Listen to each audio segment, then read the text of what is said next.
Muito boa noite, estamos começando mais um programa Direção Espiritual. Obrigado pela oportunidade de entrar na sua casa, de propor a você, através desse programa de hoje, uma vida nova que começa na nossa mesa. A gente já tem feito essa reflexão aqui, a doutora Gisela já nos ajudou em outras ocasiões, e hoje nós temos o prazer de, mais uma vez, tê-la conosco. Numa oportunidade para refletir não só o alimento que nós comemos, mas as consequências que ele pode ter no nosso organismo. Consequentemente, tirando muitas vezes a qualidade da nossa vida, retirando de nós a disposição para o trabalho, né? Quantas vezes a gente reconhece que nós estamos indispostos, que nós não estamos trabalhando como nós poderíamos trabalhar, e muitas vezes essas causas estão escondidas, porque nem sempre a gente faz a pergunta certa. Boa noite, doutora. Boa noite. Pois é, eu estou tão entretida. Mas não é verdade? Às vezes a gente não acha a resposta porque não fez a pergunta certa, Com né? certeza. A última vez que você esteve aqui, você falava que a nutrição busca uma solução não do efeito, né? Sim. Mas da causa. Exatamente. Vai no anterior de exato. tudo, né? A gente vai naquilo que está causando e, por incrível que pareça, através de uma alimentação saudável, porque a gente esquece, padre, que nós somos formados por células. Nós somos mais de 100 trilhões de células que precisam se manter vivas. O que as mantém vivas? Água, indiscutivelmente, e nutriente, porque a água é um nutriente. Só que nós trocamos 50 milhões de células todos os dias. E vamos trocar essas células à base do quê? De nutriente. Da onde vem nutriente? Do alimento. Não de produto alimentício, tá? É aquilo que eu batalho. Eu acho que eu vou vir 200 vezes no seu programa e eu vou repetir assim, 201. É o alimento, quanto mais próximo da natureza, melhor. Ali é que está o nosso nutriente, sabe? Principalmente nas verduras, nos legumes, nas frutas. Ali você tem tudo que a gente precisa para ter um equilíbrio, porque a gente precisa de pelo menos 44 diferentes nutrientes do que a gente conhece hoje. Então, é muita coisa. Então, não dá para aquela mesmice de comer todo dia a mesma coisa, naquela monotonia alimentar, né? Doutora, você sabe que todas as vezes que você vem aqui, eu sempre fico curioso para saber como é a comida lá na sua casa. Falar com o Dr. Roque. O Dr. Roque está satisfeito? Feliz? Perguntei para ele se de vez em quando ele não corre para tomar um leitinho escondido, ele falou que não gosta. Exato. Não, mas é verdade, ele até me lembra, falou assim, você lembra aqui? Porque eu, antigamente, era como qualquer pessoa, achava que tinha que tomar meus 3 copos de leite duplos por dia. Para manter o cálcio. Para poder ter cálcio, porque era essa a ideia que eu tinha e me ensinaram isso, inclusive na faculdade, né, de nutrição. E hoje, através dessa nova visão da ciência, né, você vê que o leite de antigamente não é mais o leite de hoje, né? Porque hoje as vacas, antigamente, se o senhor lembra do seu tempo de interior, as vacas davam 60 dias de leite por ano. Hoje elas dão 300. A troco de quê? De quando elas começarem a se secar do leite, elas são inseminadas artificialmente para continuarem grávidas e grávidas darem mais leite. Então, tomamos leite de vacas prenhas, né, grávidas. E você sabe o que é interessante também? É que o cálcio acabou sendo reinventado, né, podemos dizer assim, nessa descoberta de alimentos que são ricos em cálcio e que a gente nem sabia. Eu não sabia, por exemplo, que o brócolis tinha cálcio. E, padre, só que tem uma coisa. A natureza é sábia. Deus faz as coisas perfeitas. Então, o que acontece? Não importa eu consumir o cálcio, eu tenho que botar esse cálcio dentro do meu osso. E o que leva o cálcio para dentro do osso? Vitamina D e mais 24 nutrientes. Vitamina D só no sol ou tem outros lugares? Infelizmente na suplementação, porque nós não temos fontes de vitamina D. A vitamina D, ela é fruto... Mas ela é cumulativa, não? Posso tomar sempre, não? Não. Na verdade, o que acontece? Nós precisamos, para formar a vitamina D, do sol, o sol que também não é mais o mesmo, por causa da camada de ozônio, aquela coisa toda. Eu não posso tomar sol mais, por exemplo. Exato. E a gente põe um protetor solar. Só que o que eu digo, um câncer de pele é muito mais complicado de tratar do que, de repente, uma hipovitaminose no caso da vitamina E. Então evita o sol, está né? todo mundo, inclusive eu deixo aqui um alerta. Vá ao médico, peça para fazer esse exame. Ele se chama 25-hidrox vitamina D. E esse é o exame que quantifica quanto de vitamina D você tem. E lá no consultório, o Roque testemunha, de cada 100 pacientes, 2 estão no nível de aceitação e perto do quase entrando para o deficiente. A Mariângela, uma amiga minha lá de Petrópolis, que trabalha, que tem a clínica, o laboratório de Correias, ela sempre faço meus exames com eles. E ela estava me dizendo que a carência de vitamina D é uma coisa assustadora na população. E olha, do que a gente sabe, você sabe que eu estudo muito a nutrigenômica, né? Que é a linha que eu estou me especializando, que é a relação do nutriente dentro do nosso DNA, fazendo expressões genéticas, que esse é o que eu acredito que seja o futuro da nutrição, que é o que eu quero me especializar. Então, o que acontece? A vitamina D, do que nós sabemos hoje, ela entra no seu DNA e faz 60 expressões genéticas. E está todo mundo com baixa de vitamina D. A gente ouve na Europa o pessoal com depressão sazonal. Por quê? Porque no inverno não tem sol na Europa, então você fica com uma baixa de vitamina D, refletindo numa depressão. Porque a vitamina D pode influenciar na depressão? Sim, a totalmente. Carência? Sim.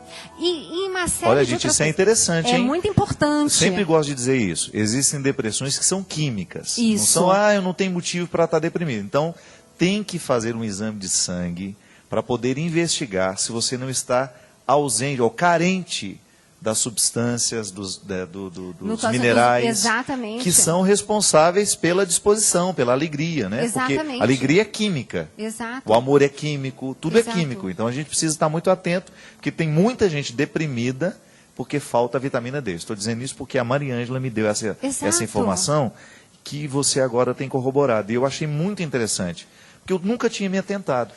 Interessante que quando eles vão lá em casa, eles sempre colhem o sangue de todo mundo. Colheram de 2 pessoas que trabalham comigo, as 2 estavam com baixas de vitamina D. Vitamina Mas D. tá todo mundo. Outro dia eu peguei um adolescente, o ideal é entre 30 e 100. O adolescente tinha 4. E o menino estava todo para baixo, aquela coisa toda. Então Cabisbaixo. Existe uma explicação por que hoje as pessoas estão tão ausentes dessa vitamina? Tem. Primeiro que realmente, como o sol está incidido sobre a Terra por conta dessa camada de ozônio, já está difícil. Hoje não tem quem saia. A camada de ozônio impede essa passagem a passagem correta do raio correto, que nos essa vai coisa produzir toda. essa vitamina. Mas isso é um pequeno ponto. O segundo ponto, que é o mais importante, ninguém mais está tomando sol. Na verdade, as pessoas estão se... besuntados de protetor solar. E o protetor solar impede isso. Outra coisa que também está acontecendo, eu preciso também de quê? De colesterol. Eu preciso, por isso que gordura é importante, né? O colesterol é uma gordura. Bom ou ruim? O colesterol é bom, padre. Qualquer colesterol é bom. O problema é o excesso. Ah, entendi. Tá vendo como isso é bom a gente saber também? Entendi. Eu achava que colesterol era tudo ruim. Não, ele é tão importante que se você não comer nada de colesterol que vem de origem animal, seu fígado produz todinho necessário. Por quê? Porque sem o colesterol o senhor não forma uma célula. O colesterol é importante para fazer uma permeabilidade na sua membrana celular e deixar passar as coisas que deve. Senão a gente teria uma membrana toda rígida, entendeu? Então o colesterol é que é responsável por isso. Então o colesterol é responsável pela produção de todos os seus hormônios.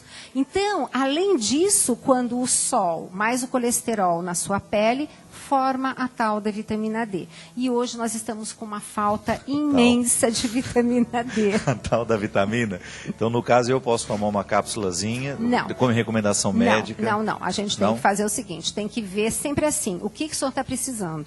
Não tomar vitaminas e minerais por prevenção. Isso não existe. Ah, meu Deus. A gente só tem que tomar vitaminas e minerais naquilo que a gente está precisando. Então, veja bem, então vamos analisar por mim. Eu tomo diariamente 1 grama de vitamina C, 1 grama de zinco, tudo errado. E equinácea, que é para a minha imunidade. E eu tive um resultado muito bom de imunidade. Padre, primeira coisa, o senhor toma a vitamina C num comprimidão? É um comprimidinho. Pois é. Precisa ver se ela é de lenta absorção. Por quê? Então, vamos falar o que a população toma. Ela toma aquela pastilhona de 1 grama de vitamina C. Isso. O que você vai fazer? Você vai pegar essa pastilha e vai dividir em 5 pedaços. Porque o seu intestino só absorve 200 miligramas de vitamina C por vez. Então, quando a gente toma aquela pastilhona de 1 grama... Desperdiçou 800. Porque tem tanto ratinho gordo, né? Assim, forte, porque o esgoto está riquíssimo em uma série de coisas. Então, a gente está desperdiçando. A gente desperdiça. Os ratos vitaminados. Tão poderosos. Então, padre, no caso, vamos voltar para a vitamina D. No caso da vitamina D, então, primeiro, está com deficiência, eu gosto do meu paciente, veja bem, se está entre 30 e 100, dependendo do laboratório, eu acho que 30 não está adequado, apesar que o Roque briga muito comigo, eu falo assim, está dentro do padrão de normalidade. Eu falei, tá bom, mas dentro da minha visão nutricional... Tem que estar sobrando um pouquinho. Tem que estar sobrando um pouquinho, então eu gosto de estar 40, 45. Ok, nesse sentido, o que eu faço? Aí eu suplemento 1 mês, uma carga para ver o quanto que sobe essa vitamina. Está dentro do padrão... Mantém, porque o que acontece? Mas aí tem que fazer o exame regularmente para poder... Eu, depois de 30 6 em 6 dias... meses? Não. Depois de 30 dias de suplementação, eu já quero ver o quanto melhorou. Porque, padre... Não, mas então, eu digo assim, depois que estabilizou a vitamina D, digamos que alguém está assistindo, vai detectar que tem carência, vai ao médico. Isso. O médico vai acompanhar essa suplementação. Viu que regularizou. Parou. Mas aí eu preciso fazer esse exame novamente? Depois, no seu próximo check-up. De ano em ano. De ano em ano. Aí, Ou então se sentir sintomas. Exato. Né? Tá? Mas o ideal é o seguinte, é manter uma alimentação saudável. Porque o que acontece com a vitamina D? Ela faz parte das vitaminas chamadas de lipossolúveis. Ela fica estocada na sua gordura.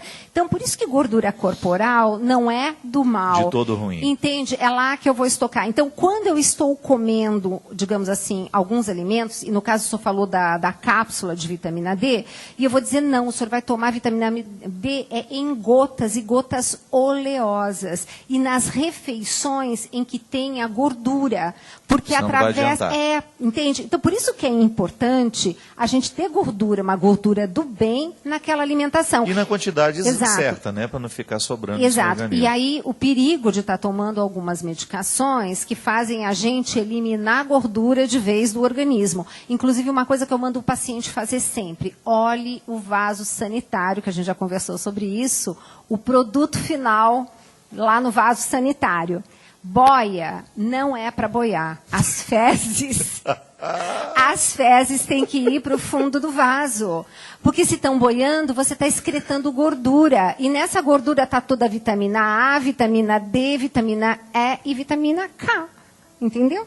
É o alfabeto inteiro. É o alfabeto inteiro, mas são só essas 4 que são as lipossolúveis, né? Fora os nutrientes, que são importantes também da gente estar consumindo com gordura, como, por exemplo, o licopeno do tomate. Por isso que naquela dieta do Mediterrâneo, o pessoal é tão saudável, porque além de comer molho de tomate, eles põem um fiozinho de azeite. Olha que inteligente. É tudo bom, né? E aquela salada também, né? Que tudo, você faz, né? Com azeite. Não, gente, é tudo de bom. E fora o que eles andam, né? Só não pode ter o queijo. Mas aí o queijinho depois a gente conversa. Quando, né? A gente conversa depois sobre isso. Um queijinho de vez em quando faz bem. Me fala uma coisa, o que da nossa alimentação, que é comum na mesa do brasileiro, o que você considera um dos mais nocivos que a gente precisaria extirpar mesmo? Ai, padre, está aqui no livro, tem um capítulo que eu chamo de alimentos alergênicos. Por que eu chamo de alimentos alergênicos? Isso vai depender muito da individualidade bioquímica. Mas sabe o que está acontecendo? Tem alimentos que, em si, eles são complicados. Mas, além deles serem complicados, nós os consumimos todos os dias, muitas vezes até 3 vezes ao dia. Então, trigo, isso... por exemplo? O trigo, o próprio leite e seus derivados, porque eles têm uma proteína que é de difícil digestão. Então, a gente estava falando do intestino, que eu acho que o intestino é um capítulo à parte. Inclusive, no livro eu dedico um capítulo inteiro só para ele.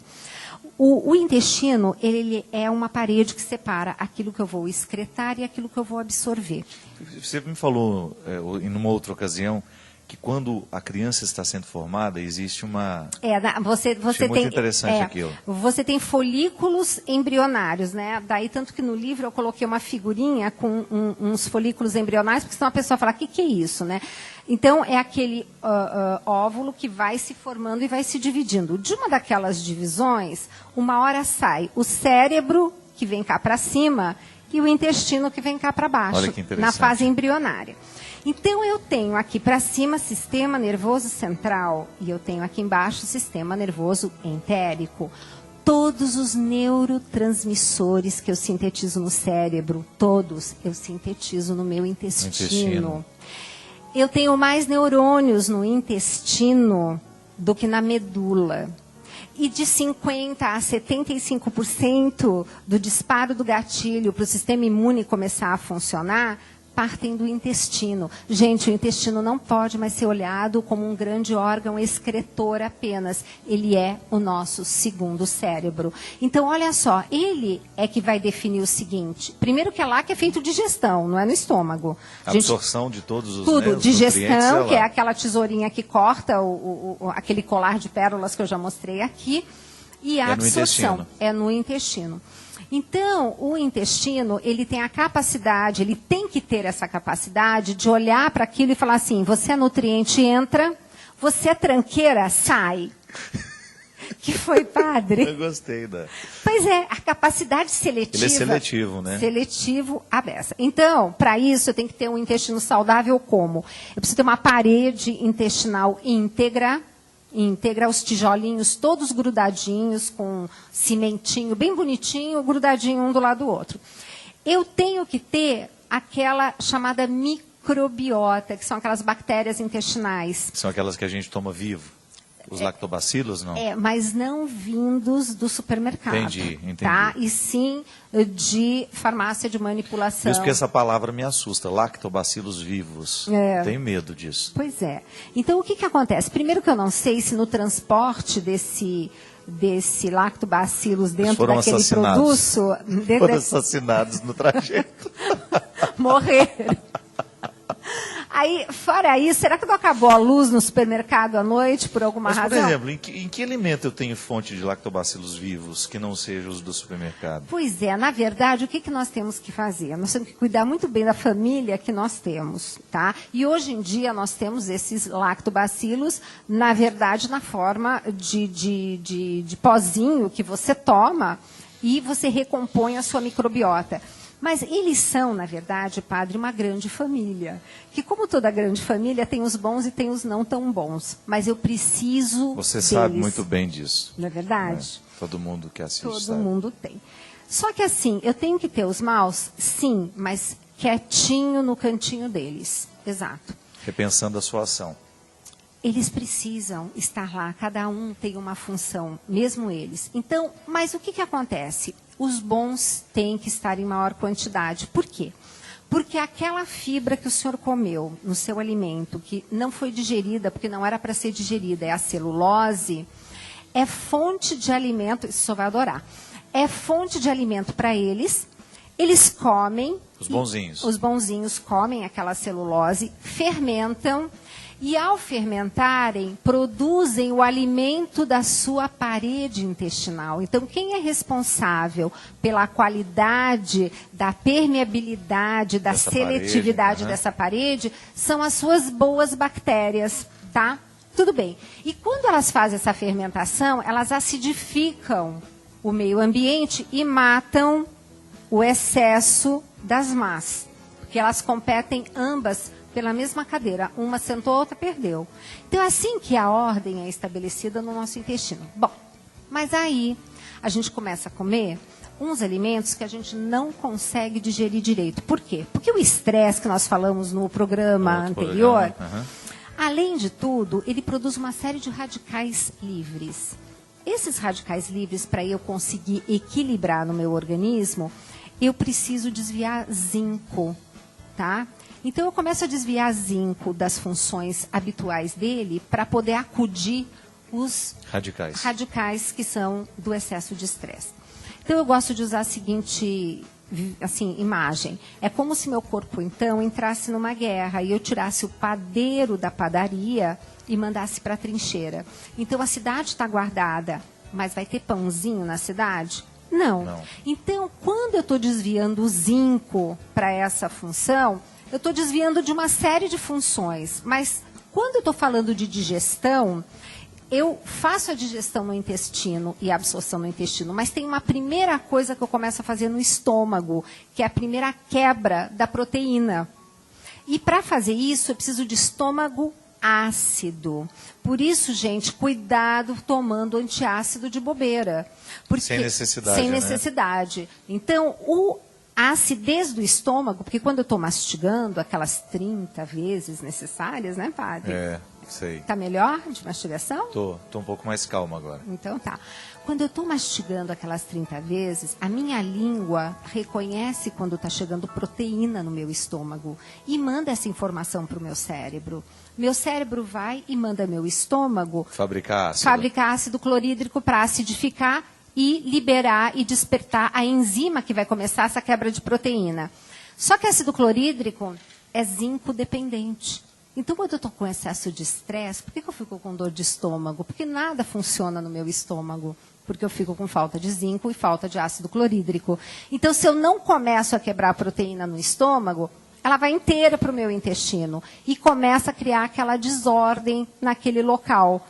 Aí, o que acontece? As boas bactérias ficam sem comidinha, porque as más se alimentam e ganham na competição. E aí, a sua parede intestinal também fica com problema, por quê? Porque não tem quem faça o alimento delas. E aí eu começo a ter aquele enfraquecimento da minha parede com essa possibilidade dessas proteínas não digeridas adequadamente passarem por ela e caírem na minha corrente sanguínea. Então, qual a atitude que a gente pode ter para evitar isso, concretamente? Concretamente, a primeira coisa que eu digo: vamos retirar do alimento, dos alimentos, essas proteínas que nós já sabemos que são de difícil digestão. Entendi. Aquilo, a soja é uma delas, o glúten é uma delas que está presente Diminuir no ao trigo. máximo a presença dessa proteína. Exatamente.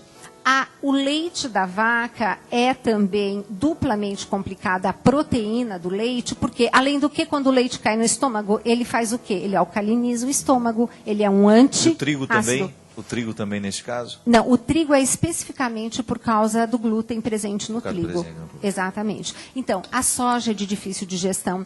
Nós sabemos também, por exemplo, que no intestino nós temos uma presença, muitas vezes, de fungos em desequilíbrio que causam outros problemas, né? E alimentos que contenham fungo, por exemplo, as castanhas, as nozes, são frutas secas. Que ajudam demais nisso, né? Isso, porque eu também não entendo por que no Brasil a gente come fruta seca, né, padre? A gente come fruta seca na Europa e nos Estados Unidos quando está frio, porque não tem fruta fresca. Aí a gente vem aqui no Brasil, que tem essa quantidade maravilhosa, e fica comendo fruta seca.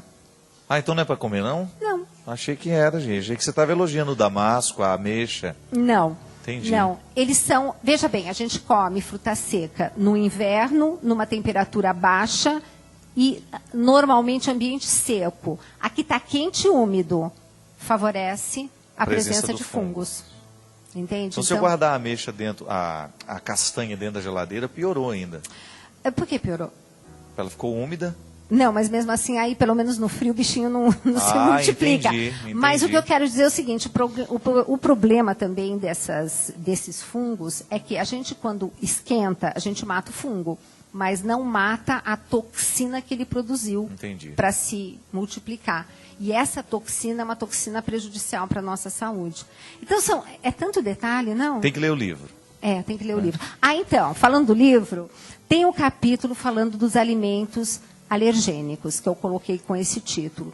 Eu faço a lista dos alimentos que as pessoas têm, assim, ali bem detalhado quais são esses alimentos e por que normalmente, num primeiro momento, eu tiro. Porque, padre, depois eu recoloco. E a própria pessoa vai ver se aquele alimento é ou não é do bem para ela. Ela vai descobrir isso pessoalmente. Exato. Olha, pode ser que você, no primeiro momento, gente, eu não estou entendendo nada, estou ficando confuso. E agora, o que eu posso, o que eu não posso? Veja bem, ser incomodado com um discurso é a melhor coisa, porque a gente fica curioso a respeito de nós mesmos. Eu acho tão fundamental isso na vida, a gente poder conhecer quais são os alimentos que são nossos amigos, os que podem nos favorecer. O que eu posso ingerir, quais são os alimentos que vão contribuir com a minha saúde. A gente sabe que na vida espiritual a gente também tem que tomar decisões. Então eu vou evitar aquele ambiente porque ele desperta em mim isso, ou eu vou evitar aquele tipo de conversa porque aquilo pode fazer mal ao meu coração, pode me prejudicar. Vou evitar fazer uma fofoca porque eu sei que aquilo me envenena. A vida dos alimentos é a mesma coisa. Perfeito, A padre. nossa relação com os alimentos é a mesma coisa. Então, mesmo que você não entenda muitas vezes a linguagem científica dos alimentos, a grande proposta aqui é a gente nos orientar, a gente se orientar para que a gente descubra. A doutora Gisela falou uma coisa muito certa, que cada pessoa, na sua particularidade, descubra o alimento que lhe convém. O livro fala disso, né? Tudo posso, eu tenho tudo diante de mim, mas nem tudo me convém. Então, eu ter esse autoconhecimento, o profissional de nutrição nos ajuda, o médico nos ajuda a entender todo esse processo que é particular, que precisa de uma orientação particular, justamente por ser assim, né? Se eu tenho um problema de saúde, eu preciso ir buscar uma solução para aquele problema que eu tenho, para a maneira como ele está manifestando em mim. E é por isso que a gente tem insistido muito que a gente descubra, que a gente tenha essa curiosidade. Gente, o que eu posso fazer a partir de hoje para melhorar a minha saúde, para melhorar a minha vida? É a grande proposta deste programa, que tem essa presença brilhante, com tanto conhecimento da doutora Gisela Savioli, e que tanto nos enriquece. Nós vamos para um rápido intervalo, depois vai ter uma coisa muito divertida aqui no programa, que ela vai mostrar concretamente o tanto de gordura e de açúcares que nós ingerimos em determinados alimentos. Já já a gente volta.